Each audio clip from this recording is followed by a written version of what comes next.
Hello, this is John from caveofprogramming.com. In this tutorial we're going to take a bit of a deeper look at the Sizeof operator, which we've seen before, but we're going to see an interesting use for that.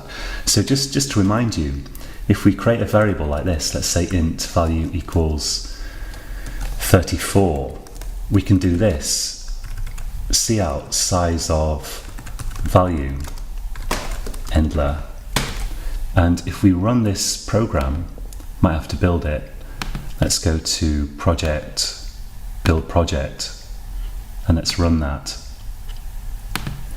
So we get the number of bytes, and each byte is 8 bits, remember, that this variable takes up. And we can also do size of int. So let's try that. And that does exactly the same. It gives us the size of this type. This is just an unused variable warning here because I'm not using value now in my program. Sizeof is actually an operator like the put2 operator or like the plus symbol. It looks like a function call, or a method. Yeah, it looks like a function call, and we're going to see functions and subroutines later on. But it's not. It's actually an operator. So one thing that I wanted to show you here was that you can use this with arrays. Let's say we've got an array. Let's get rid of this, and let's say int values equals.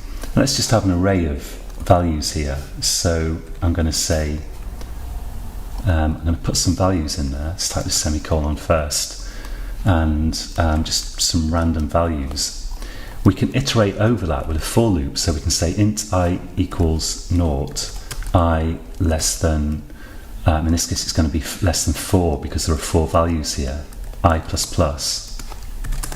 and we can say cout and values and I.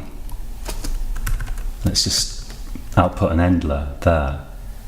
Or in fact we could just put flush, and let's just have some space there to get it all on one line. And I'll put an endler after that, just to flush the buffer, but actually it's not necessary here because when the program ends the buffer's going to be flushed anyway, I imagine. So got some problem with flush there. I don't quite know what I did wrong. I've done something wrong. Let's just save this and try building it. Have I done something really stupid?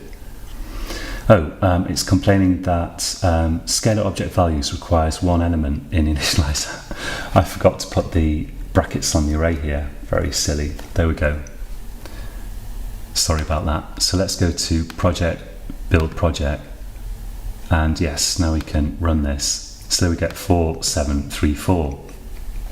Now, instead of saying less than I, we can use sizeof here to find out how many elements are in the array. Let's do size of values. So size of values endler. Now, if we run this, then we get 16.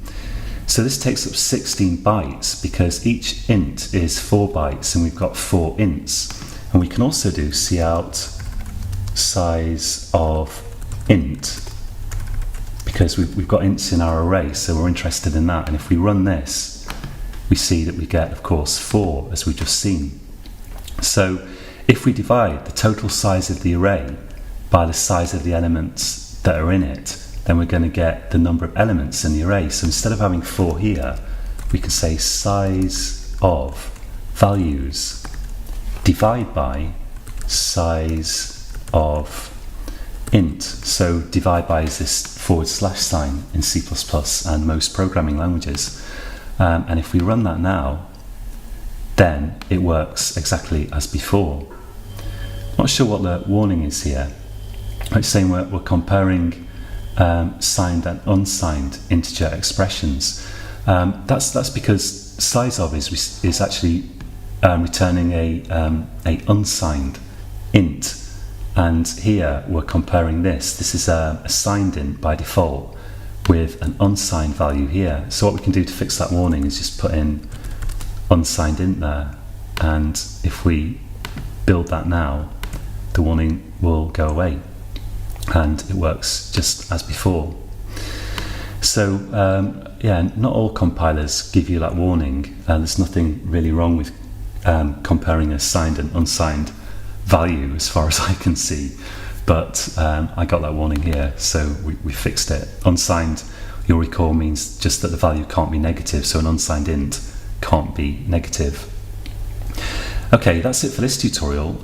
It's worth practicing this. Just declare an array. If you really want a challenge, make it a 2D array, and instead of hard coding the actual index here, the number of elements in the array, use Sizeof to get it in your loops.